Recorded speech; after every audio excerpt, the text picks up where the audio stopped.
In these first days of 2018, nowhere is the urgency of peace, security, and freedom being more tested than in Iran. By the thousands, Iranian citizens are taking to the streets to protest the oppression of their own government. It takes great bravery for the Iranian people to use the power of their voice against their government, especially when their government has a long history of murdering its own people who dare to speak the truth. So we applaud the tremendous courage of the Iranian people. The government of Iran is actively attempting to stop social media and other forms of communication that allow their citizens' voices to be heard. So we want to help amplify the voices of the Iranian people. Here are some of the messages that they're chanting today. All these brigades have come out to the streets. They've come out against the leader. Political prisoners must be freed.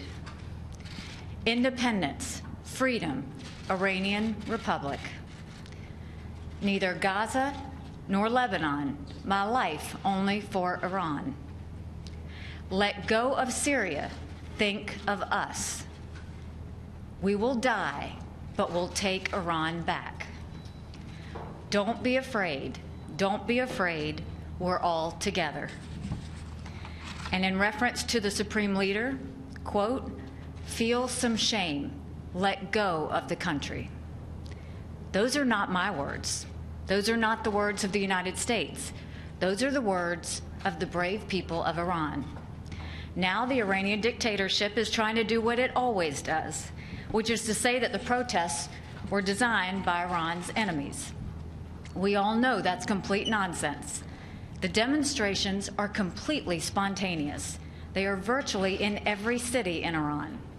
This is the precise picture of a long oppressed people rising up against their dictators. The international community has a role to play on this. The freedoms that are enshrined in the United Nations Charter are under attack in Iran. Dozens have already been killed. Hundreds have been arrested.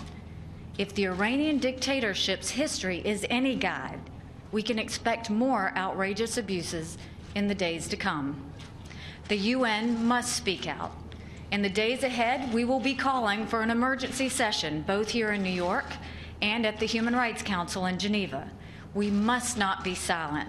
The people of Iran are crying out for freedom. All freedom-loving people must stand with their cause. The international community made the mistake of failing to do that in 2009. We must not make that mistake again.